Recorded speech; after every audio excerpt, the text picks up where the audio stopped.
नमस्कार, मी दीपक राऊत तुमचे स्वागत करतो आजच्या शेअर मार्केट अपडेटमध्ये. आज मार्केटमध्ये ब्लडबाथ बघायला मिळाला, क्रॅश बघायला मिळाला. निफ्टी ऑलमोस्ट 800 पॉईंट मायनसमध्ये जाऊन बंद झाली.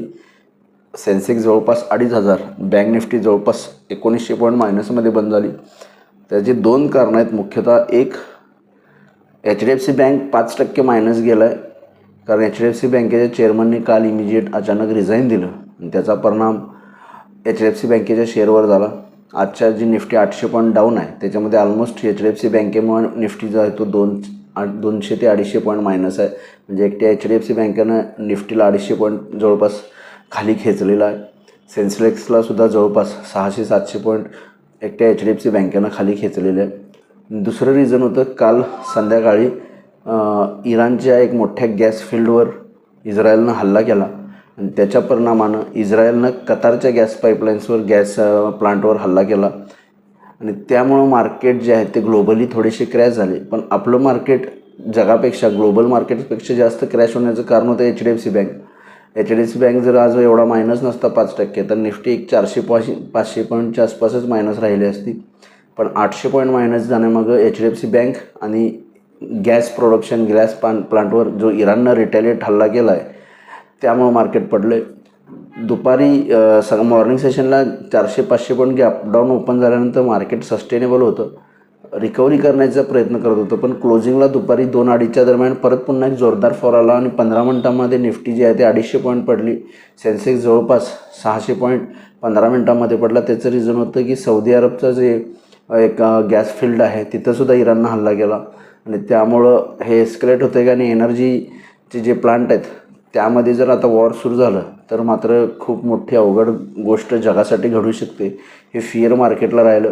भारतीय इकॉनॉमीला त्याचा जबरदस्त इम्पॅक्ट, फटका बसेल. आपले क्रूड ऑइलचे प्रायझेस वाढतील, गॅसच्या प्रायझेस वाढतील, त्यामुळे डेफिसिट वाढेल, आपला खर्च जास्त होईल.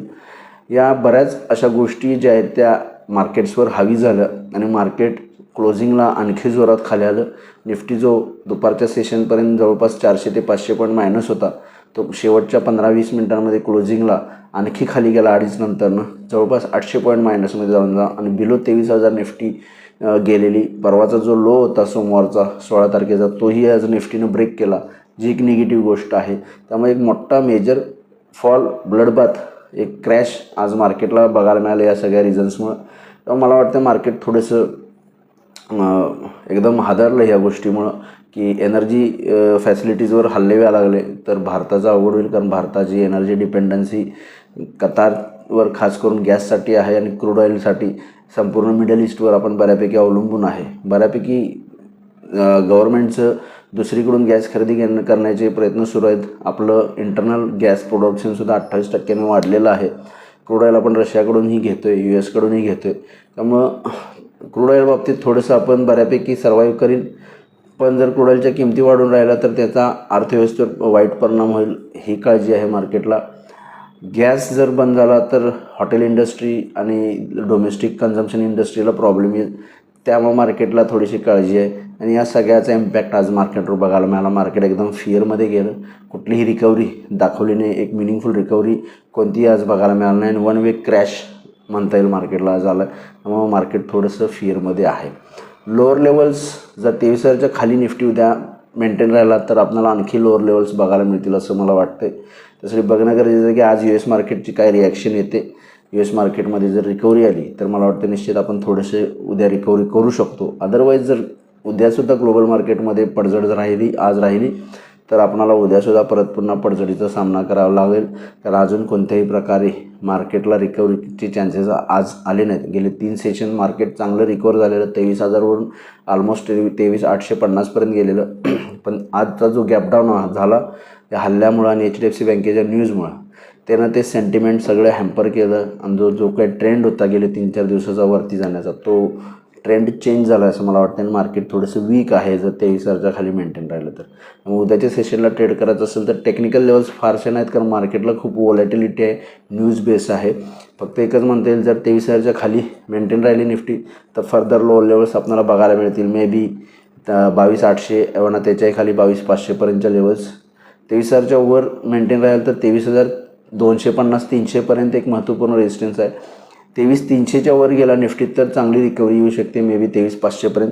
त्यासाठी 23,300 क्रॉस होणं गरजेचं आहे उद्याच्या सेशनला.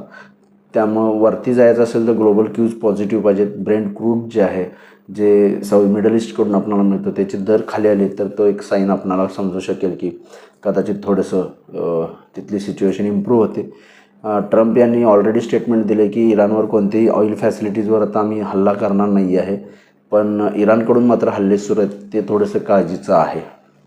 बँक निफ्टीमध्ये सुद्धा 53,200 सपोर्ट आहे.